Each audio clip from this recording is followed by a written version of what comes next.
Welcome ছাত্র বন্ধুরা।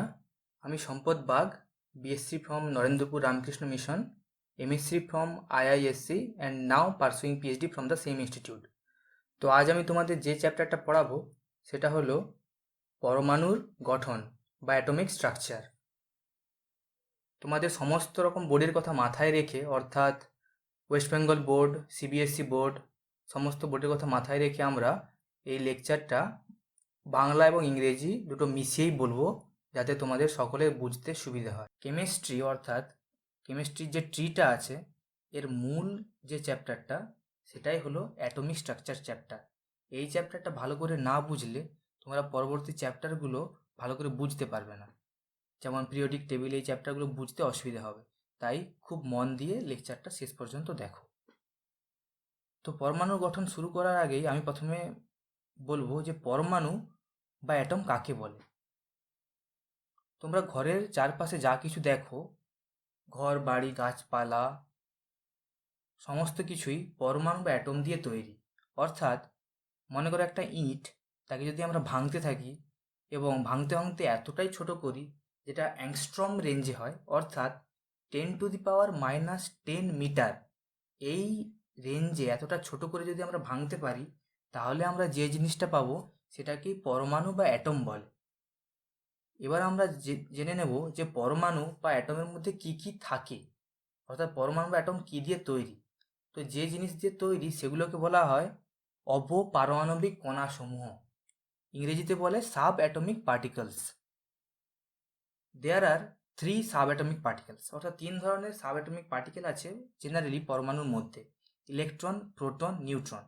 এছাড়াও আলাদা অবপারমাণবিক কণা থাকে, যেমন মেসন কণা, পজিট্রন কণা, নিউট্রন কণা।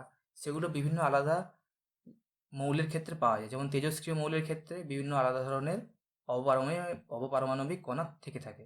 কিন্তু জেনারেলি সাধারণ পরমাণুতে ইলেকট্রন, প্রোটন, নিউট্রন এই 3 ধরনের কণাই থাকে। তো তোমাদের বইতে ইলেকট্রন, প্রোটন, নিউট্রন কীভাবে আবিষ্কার হয়েছে সেই বিষয়ের এক্সপেরিমেন্ট দেওয়া আছে, কিন্তু সেটা অতটা ইম্পর্টেন্ট নয়, তাই আমি ওই জিনিসটা দেখাচ্ছি না। আমাদের যে জিনিসটা মনে রাখা দরকার এখানে তোমাদের পরীক্ষার জন্য বা জয়েন্ট এন্ট্রান্স, মেডিকেল, নিট এসবের জন্য, সেটা হলো ইলেকট্রন, প্রোটন, নিউট্রন এর চার্জ কত এবং এদের ভর কত। ইলেকট্রনের চার্জ তোমরা মনে রাখবে -1.602 ইন্টু 10⁻⁻19 কুলম। চার্জ হয় কুলম ইউনিটে। এবং ইলেকট্রনের মাস 9.109 ইন্টু 10⁻31 কেজি। এবং প্রোটনের চার্জ হলো সেম লাইক ইলেকট্রন, কিন্তু এটা পজিটিভ, এবং প্রোটনের মাস 1.672 ইন্টু 10⁻27 কেজি। এই যে মানগুলো, এগুলো মনে রাখা দরকার, কেননা কোনো কোনো অঙ্কের ক্ষেত্রে এটা কাজে আসে। এবং যেহেতু আমরা সায়েন্সের স্টুডেন্ট, সেই জন্য আমাদের একটু জেনে নেওয়া দরকার যে ইলেকট্রন, প্রোটন, নিউট্রন কারা আবিষ্কার করেছিল। একটু একটু মনে রাখবে যে ইলেকট্রনটা আবিষ্কার করেছিল জে থমসন, এবং প্রোটনটা আবিষ্কার করেছিল আর্নেস্ট রাদারফোর্ড, এবং নিউট্রন আবিষ্কার করেছিল জেমস চ্যাডউইক। এরপরে আমরা দেখব যে পরমাণু কিভাবে আবিষ্কার হয়েছিল এবং কে আবিষ্কার করেছিল। পরমাণু আবিষ্কার করেছিল রাদারফোর্ড।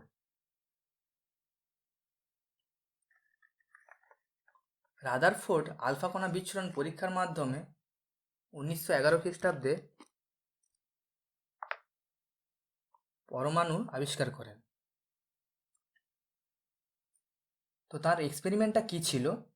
এক্সপেরিমেন্ট তিনি করেছিলেন, একটা বায়ুশূন্য আবদ্ধ নলে খুব পাতলা একটা সোনার পাতের ওপর তেজস্ক্রিয় আইসোটোপ বিসমাথ অতি তীব্র বেগে চালনা করেছিলেন, এবং সোনার পাতের পিছনে একটা বৃত্তাকার জিঙ্ক সালফাইডের পর্দা রেখেছিলেন।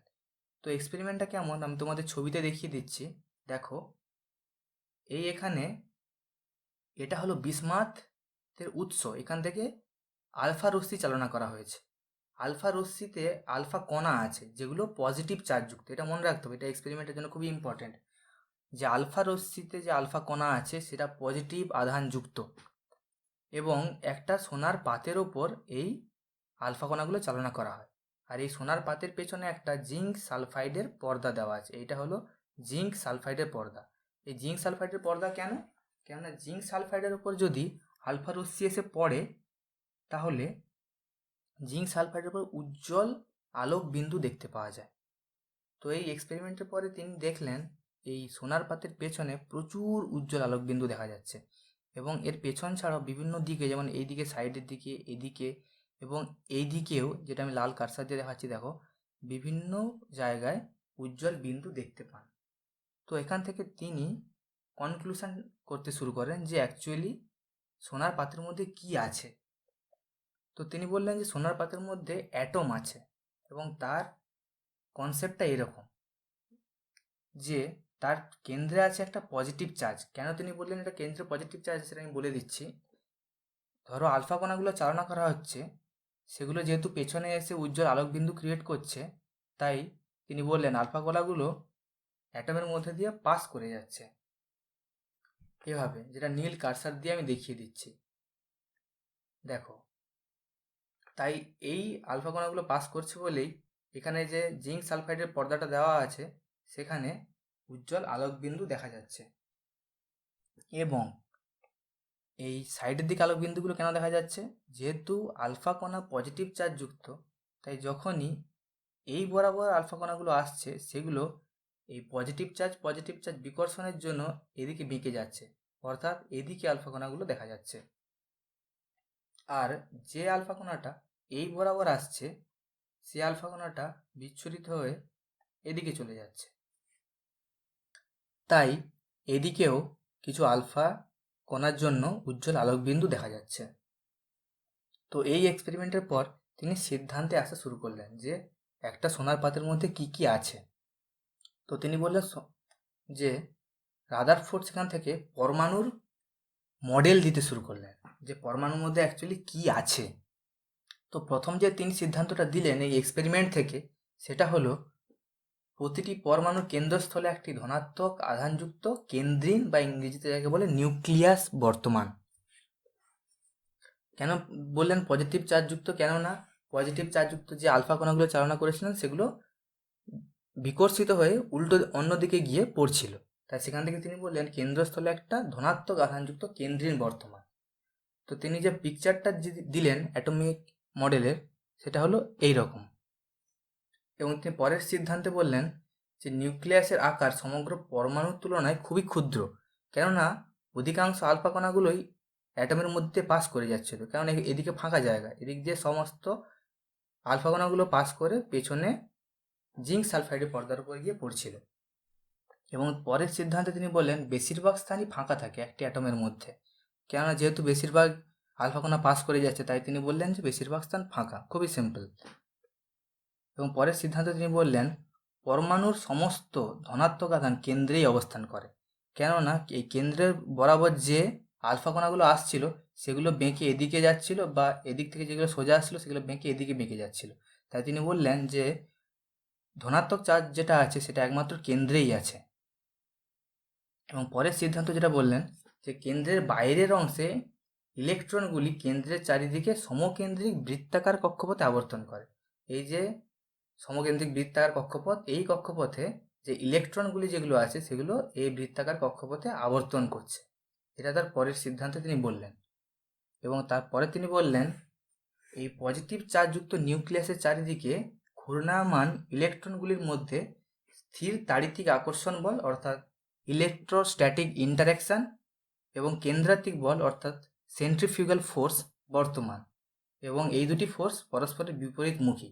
অর্থাৎ ইলেকট্রনগুলি যখন আবর্তন করছে এই কক্ষপথে, ইলেকট্রনগুলি নেগেটিভ চার্জযুক্ত এবং নিউক্লিয়াসে পজিটিভ চার্জ আছে, এই দুটোর মধ্যে ইলেকট্রোস্ট্যাটিক ইন্টারঅ্যাকশন অর্থাৎ স্থির তাড়িতিক আকর্ষণ বল ক্রিয়া করছে। আর উল্টো দিকে যেহেতু এটা বনবন করে নিউক্লিয়াসের চারিদিকে ঘুরছে, উল্টো দিকেও একটা বল ক্রিয়া করছে যেটাকে বলা হয় কেন্দ্রাতিক বল বা সেন্ট্রিফিউগাল ফোর্স। তাই এই দুটো ফোর্স পরস্পরের বিপরীতমুখী, এবং এই দুটো ফোর্স পরস্পরকে প্রশমিত করছে। তাই এই ইলেকট্রনটা নিউক্লিয়াসের উপর আছড়ে পড়ছে না, নিউক্লিয়াসের চারিদিকে বৃত্তাকার কক্ষপথে আবর্তন করছে। তো এটা ছিল রাদারফোর্ডের পরমাণু মডেল। তাহলে তোমরা মোটামুটি রাদারফোর্ডের পরমাণু মডেলটা বুঝতে পেরেছো। তবুও এই জিনিসটাকে আরও ক্লিয়ার করে আমি তোমাদের বুঝিয়ে দিতে চাই। যদি তোমরা এই জিনিসটাকে মাথার মধ্যে একদম ছবির মতো ছেপে নিতে চাও রাদারফোর্ডের পরমাণু মডেলটাকে, তাহলে আমরা রাদারফোর্ডের পরমাণু মডেলের সাথে সৌরজগতের যে মিলটা আছে সেইটা দেখব। দেখো, কোনো জিনিস আমরা কখন মনে রাখতে পারি সহজে, যদি তার একটা ক্লিয়ার পিকচার আমাদের মনের মধ্যে থাকে। আমরা ক্লাস 7-8-এ মোটামুটি সৌরজগতের গঠনটা পড়েছিলাম, যেখানে সূর্য কেন্দ্রে থাকে, সূর্যকে কেন্দ্র করে গ্রহগুলো নিজ নিজ কক্ষপথে আবর্তন করে, আবার গ্রহের চারিদিকে উপগ্রহ আছে।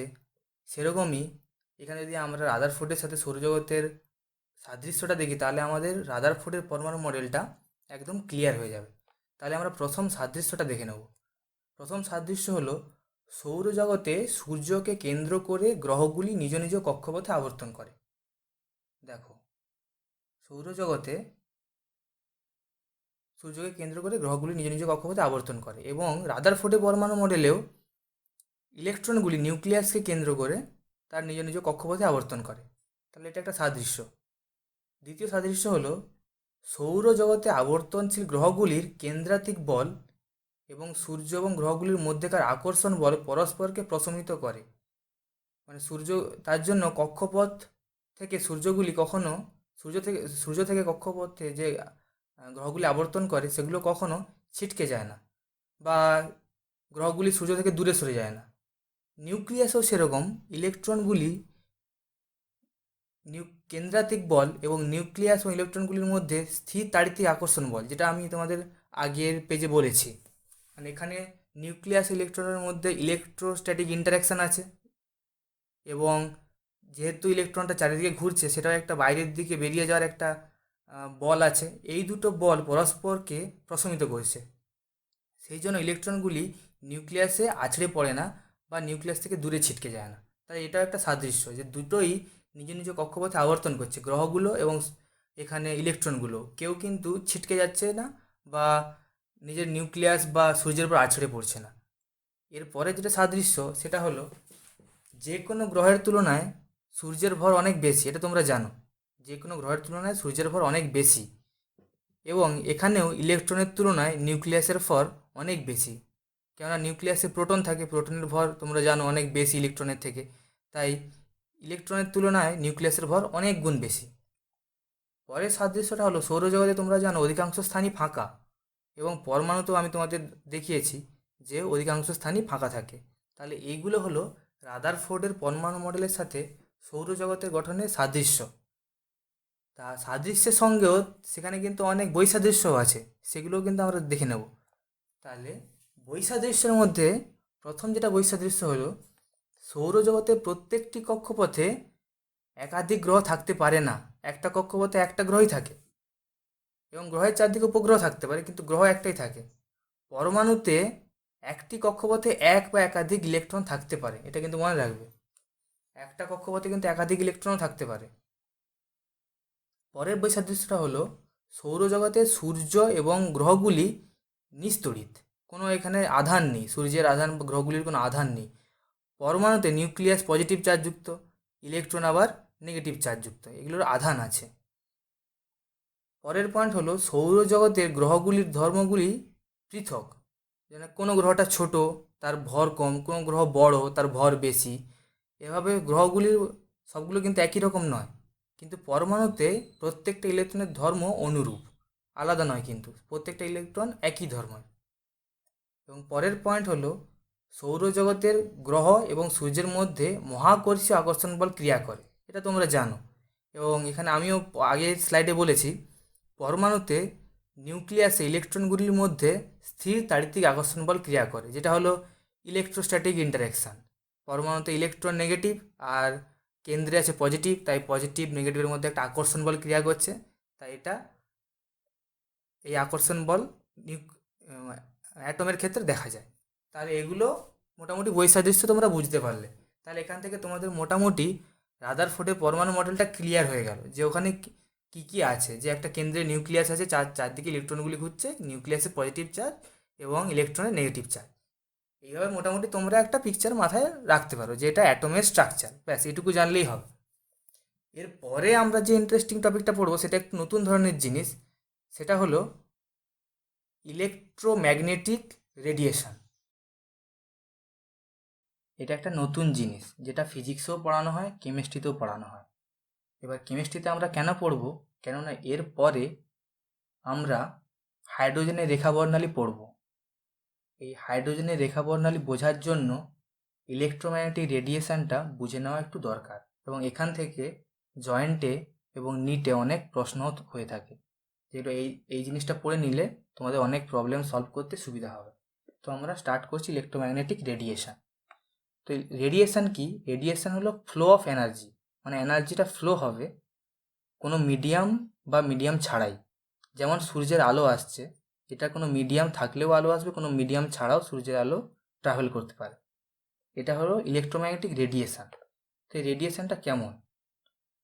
এইটা একটা ইলেকট্রোম্যাগনেটিক রেডিয়েশনের পিকচার, যেখানে দু ধরনের কম্পোনেন্ট আছে। মনে করো এই ইলেকট্রোম্যাগনেটিক রেডিয়েশনটা এই জেড অ্যাক্সিস বরাবর প্রপাগেট করছে, এই বরাবর প্রপাগেট করছে, এবং এখানে তোমরা এই পিঙ্ক কালারের একটা জিনিস দেখতে পাচ্ছ ওয়েভের মতো, আর একটা ব্লু কালারের ওয়েভের মতো দেখতে পাচ্ছ। এটা একটা ইলেকট্রোম্যাগনেটিক রেডিয়েশনের দুটো কম্পোনেন্ট। দুটো কম্পোনেন্ট কি কি? এটা হলো ইলেকট্রিক ফিল্ড আর এটা হলো ম্যাগনেটিক ফিল্ড। শুধু এইটুকু জেনে রাখলেই হবে, এর থেকে বেশি তোমাদের জানার দরকার নেই। এবং মনে রাখবে যে ইলেকট্রিক ফিল্ড আর ম্যাগনেটিক ফিল্ড দুটো 90 ডিগ্রি অ্যাঙ্গেল করে আছে।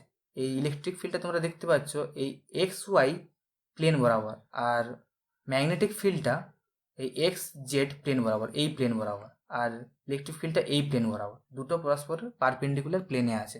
শুধু এইটুকু মনে রাখলেই হবে, এর থেকে বেশি জানার এখানে দরকার নেই। তো এটা দেখতে পাচ্ছ যে ইলেকট্রোম্যাগনেটিক রেডিয়েশন একটা ওয়েভের আকারে প্রপাগেট করছে। তো আমাদের মেন যেটা জিনিস দরকার, যে ওয়েভের প্রপার্টি কী। তো প্রথম ক্যারেক্টারিস্টিক অফ ওয়েভ আমরা জেনে নেব। তো ওয়েভ, মনে করো একটা ওয়েভ, এটা হলো একটা ওয়েভ, ওয়েভটা এভাবে প্রপাগেট করছে। ওয়েভের দুটো টার্ম মনে রাখবে তোমরা, এটা আমি ইংরেজিতেই বলছি। যেটা সর্বোচ্চ বিন্দু সেটাকে বলা হয় ক্রেস্ট, আর যেটা সর্বনিম্ন বিন্দু সেটা বলা হয় ট্রফ। এটা হলো সর্বোচ্চ ভ্যালু, এটা হলো সর্বনিম্ন ভ্যালু, ক্রেস্ট এবং ট্রফ। এবং প্রথম যেটা ক্যারেক্টারিস্টিক অফ ওয়েভ সেটা হলো ওয়েভ লেন্থ। তাহলে ওয়েভ লেন্থকে আমরা প্রকাশ করি ল্যামডা, এই ল্যামডা সাইন দিয়ে আমরা ওয়েভ লেন্থকে প্রকাশ করি। এই জিনিসটা মনে রাখতে হবে, এগুলো ম্যাথমেটিক্যাল সলভের ক্ষেত্রে খুবই ইম্পর্টেন্ট। পরে যখন তোমরা অঙ্ক করবে তখন দেখবে এই জিনিসগুলো খুব ইউজ হচ্ছে। ওয়েভ লেন্থ, এই ওয়েভ লেন্থটা কী জিনিস? ওয়েভ লেন্থে বলা হলো যে distance between two successive crest or troughs of a wave. মানে দুটো পরপর যদি ক্রেস্ট বা দুটো পরপর যদি ট্রফের মধ্যে তুমি ডিস্টেন্স নাও, সেটাকেই বলা হয় ল্যামডা, অর্থাৎ ওয়েভ লেন্থ।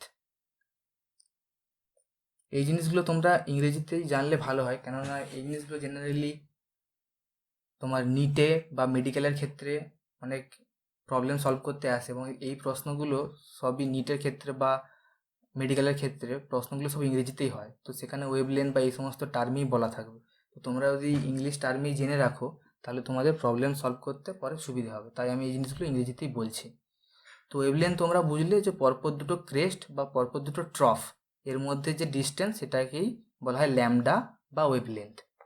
তো এই ল্যামডা ওয়েভলেন্থ এর ইউনিট কি? তো এসআই ইউনিট হলো মিটার, যেহেতু এটা একটা ডিস্টেন্স আর কিছু না, তাই এর এসআই ইউনিট মিটার। কিন্তু অঙ্কের ক্ষেত্রে তোমাদের যখন প্রবলেম সলভ করবে সেখানে দেখবে অ্যাংস্ট্রম এই ইউনিট ইউজ করছে। তো অ্যাংস্ট্রমকে তোমরা মিটারের কনভার্ট করতে পারবে, যেটা হলো 1 অ্যাংস্ট্রম ইকুয়ালস টু 10⁻⁻10 মিটার। এবং আরও একটা ইউনিট ইউজ হয় যেটা হয় nanometre. 1 nanometre equals to 10⁻⁹ metre. এই ইউনিটগুলো দিয়ে অঙ্ক দেওয়া থাকে, তাই এই জিনিসগুলো কনভার্টগুলো মনে রাখবে। এর পরের যেটা ক্যারেক্টারিস্টিক আমরা দেখবো সেটা হলো ফ্রিকোয়েন্সি। ফ্রিকোয়েন্সিকে এই নিউ, এটাকে বলা হয় নিউ, এটার উচ্চারণটা ভি এর মতো কিন্তু ভি নয়, এটাকে বলা হয় নিউ। এটাকে লেখা হয় এভাবে, এই এই করে এই এভাবে নিউ লেখা হয়, এটাকে বলা হয় নিউ। এই ফ্রিকোয়েন্সি বা নিউ কাকে বলে? ফ্রিকোয়েন্সি অর্থাৎ number of waves that passes A fixed point in a unit. Number of waves মানে কতগুলো ওয়েভ একটা পয়েন্টের থ্রু দিয়ে পাস করছে একটা ইউনিট টাইম। একটা ওয়েভ মানে এখান থেকে ধরো শুরু করছো, ধরো এখান থেকে শুরু করলে এখান থেকে এতটা পর্যন্ত, এটা হলো একটা ওয়েভ, মানে একটা ল্যামডা। এই ওয়েভ অর্থাৎ এই পুরো জিনিসটা, তোমাদের লাল কারসার দিয়ে দেখাই, এই পুরো জিনিসটা হলো একটা ওয়েভ। এই ওয়েভ কতগুলো ওয়েভ একটা পার্টিকুলার টাইমের মধ্যে দিয়ে পাস করছে, সেটাকে সেই নাম্বার অফ ওয়েভসকে বলা হয় ফ্রিকোয়েন্সি।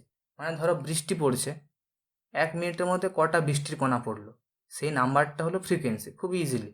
সেরকম ধরো 1 সেকেন্ডের মধ্যে কটা ওয়েভ পাস করছে একটা জায়গার মধ্যে দিয়ে, একটা পয়েন্টের মধ্যে দিয়ে, সেটা হলো ফ্রিকোয়েন্সি। তো ফ্রিকোয়েন্সি এবার ইউনিট কি সেটা আমরা দেখে নেব। ফ্রিকোয়েন্সির ইউনিট হলো সেকেন্ড ইনভার্স, যাকে আমরা হার্জও বলে থাকি। তোমাদের প্রশ্নপত্রে দেখবে হার্জ দিয়ে বলা থাকবে, তাকে সেকেন্ড ইনভার্সও বলা হয়, সেকেন্ড ইনভার্স বা হার্জ। আরও প্রশ্নপত্রে দেওয়া থাকে 1 কিলো হার্জ, 1 মেগা হার্জ। এগুলো কি? 1 কিলো হার্জ সমান 10⁻³ হার্জ, আর 1 মেগা হার্জ সমান 10⁶ হার্জ। তো এই কনভার্সনগুলো মনে রাখো, তাহলে অঙ্কের ক্ষেত্রে কাজে লাগবে। এর পরের যে ক্যারেক্টারিস্টিকটা আমরা পড়ব সেটা হলো ওয়েভ নাম্বার। ওয়েভ নাম্বারটা আর কিছুই নয়, ওয়েভ নাম্বারটা ওয়েভ লেন্থ যেটা বলেছি সেটাকে অন্যভাবে প্রকাশ করা হয়। ওয়েভ নাম্বারটাকে বলা হয় নিউ বার, নিউ দিয়ে তার উপরে এই বার দেওয়া থাকবে, নিউ বার। নিউ বার যেটা হলো ওয়েভ নাম্বার, সেটাকে বলা হয় 1/λ। ল্যামডাটাকে জাস্ট ইনভার্স করে লেখা, সেটাকে যখন প্রকাশ করা হয় ওয়েভ নাম্বার হিসাবে। এই জিনিসটা কেন মনে রাখবে? কেননা অনেক সময় প্রশ্নপত্রে ওয়েভ নাম্বার দেওয়া থাকে, ল্যামডা দেওয়া থাকে না, এবং বাকিগুলো বের করতে বলা হয়। তখন তোমাদের এখান থেকে ল্যামডার যে ইকুয়েশানটা, এটা মনে রাখলে তোমরা সেটা ইজিলি ক্যালকুলেট করতে পারবে। তো তোমরা জানো ল্যামডার ইউনিট হলো মিটার, তাহলে এর ইউনিট হবে মিটার ইনভার্স, খুব ইজি। এরপরে যেটা পড়বো স্পিড অফ ওয়েভ, অর্থাৎ ওয়েভের স্পিড কতটা, সেটা সমান ওয়েভ লেন্থ ইন্টু ফ্রিকোয়েন্সি। এটা কি করে আসছে আমি তোমাদের খুব ইজিলি বুঝিয়ে দিচ্ছি। তোমার স্পিডের ইউনিট কি? Metre per second. এই যে মিটার পার সেকেন্ড একটা স্পিড, মানে কোনো কিছু মোটর গাড়ি যাচ্ছে তার স্পিড কি বলে, যে এত কিলোমিটার বেগে যাচ্ছে, এত কিলোমিটার পার সেকেন্ড বা এত কিলোমিটার পার আওয়ার। এখানে পার সেকেন্ডে বলে ওয়েভের ক্ষেত্রে, মিটার পার সেকেন্ড। আর ওয়েভ লেন্থের ইউনিট কি? মিটার। ফ্রিকোয়েন্সির ইউনিট কি? Second inverse. তাহলে এটাও কি হচ্ছে? Metre per second. তার দুদিকের ইউনিট ম্যাচ করছে। তাই স্পিড অফ ওয়েভ যদি তোমাদের জিজ্ঞেস করে, সেটা ওয়েভ লেন্থ এবং ফ্রিকোয়েন্সি। যদি কোনো অঙ্কে ওয়েভ লেন্থ দেওয়া থাকে এবং তার ফ্রিকোয়েন্সি দেওয়া থাকে, যদি স্পিড বের করতে পারলে তোমরা তখন ঘাবড়ে যাবে। তা ঘাবড়িও না, কেননা তোমরা জানো equation speed equals to wavelength to frequency. তোমরা এই ইকুয়েশানে বসিয়ে দেবে, সেখান থেকে তোমরা পেয়ে যাবে স্পিড অফ ওয়েভ। তো এখানে ইকুয়েশানটা কি? V equals to lambda into new. এই ল্যামডা হলো ওয়েভ লেন্থ, নিউ হলো ফ্রিকোয়েন্সি। আর একটা জিনিস মনে রাখবে, লাইটের ক্ষেত্রে ভিটা হলো সি, মানে সি মানে 3 × 10⁸ মিটার পার সেকেন্ড। লাইটে তোমরা স্পিড তো পড়েইছো আগে, 3 × 10⁸ মিটার পার সেকেন্ড। এবং এই ইকুয়েশনটা মনে রাখবে, C equals to lambda into nu. যেহেতু ম্যাক্সিমাম তোমাদের অঙ্ক লাইট দিয়ে দেওয়া থাকে, তাই এইটা ইউজ হবে, 3 × 10⁸ মিটার পার সেকেন্ড। সেখান থেকে তোমাদের ধরো নিউ বের করতে বললো, ল্যামডা দেওয়া থাকলো, সেখান থেকে বললো তোমার সি নিউটা বের করো। সেরকম অঙ্কের ক্ষেত্রে তোমরা এই ইকুয়েশনটা যদি মনে রাখো, C equals to lambda nu, তাহলে তোমরা খুব ইজিলি ম্যাথগুলো সলভ করতে পারবে। তো এরপরে আমরা একটা সিম্পল কোশ্চেন সলভ করব। কোশ্চেনটা কি? কোশ্চেনটা হলো calculate the wave number and frequency of A radiation having wave length 3200 angstrom. Angstrom থেকে মিটার কী করে করতে হয় আমি তোমাদের শিখিয়ে দিয়েছি। তাহলে প্রথমে ওয়েভ লেন্থটা কি দেখে নিই। ওয়েভ লেন্থ সমান 3200 অ্যাংস্ট্রম। এটা সমান কত? 3200 ইন্টু 10⁻⁻10 মিটার। তাহলে আমাদের বের করতে বলেছে কি? Wave number. আমরা জানি ওয়েভ নাম্বারের ফর্মুলাটা কি? Wave number equals to 1/λ। তাহলে এখানে ল্যামডাটা বসিয়ে দাও, 1/3200 10⁻10 মিটার ইনভার্স। এটা তোমরা ক্যালকুলেট করে নেবে কত হচ্ছে, সেখান থেকে তোমরা ওয়েভ নাম্বারটা পেয়ে যাবে। এবার বলছে ফ্রিকোয়েন্সি অফ দ্য রেডিয়েশন। ফ্রিকোয়েন্সিটা কি? ফ্রিকোয়েন্সিটা হলো new. New equals to c/λ। এটা তোমাদের মনে রাখতে হবে বলেছি। তাই সি তোমরা জানো, সি এর ভ্যালুটা বসিয়ে দাও 3 × 10⁸ মিটার পার সেকেন্ড। আর ল্যামডা ভ্যালুটা বসিয়ে দাও 3200 ইন্টু 10⁻10 মিটার, যেহেতু এটা অ্যাংস্ট্রম থেকে মিটারে করা হয়েছে। তো এটা সমান বেরিয়ে যাচ্ছে 9.325 ইন্টু 10⁻, হবে এটা, এটা একটু প্রিন্টিং মিস্টেক আছে, এটা 10⁻, এটা আমি লিখে দিচ্ছি এখানে, এটা 10⁻ হবে 10⁻14। লেখাটা অতটা ভালো হচ্ছে না, 10⁻14, 9.37 × 10⁻14 হার্জ। তো এভাবে তোমরা প্রবলেম সলভ করতে পারো। তো তোমরা কমেন্টে জানাও যে তোমাদের কেমন লাগলো অ্যাটমিক স্ট্রাকচার। এরপরে আমরা আরও ইন্টারেস্টিং জিনিস পড়বো, যেটা হলো হাইড্রোজেনের রেখা বর্ণালী। সেটা তোমরা দেখতে পারো পরের ভিডিওতে। Thank you for watching and keep learning.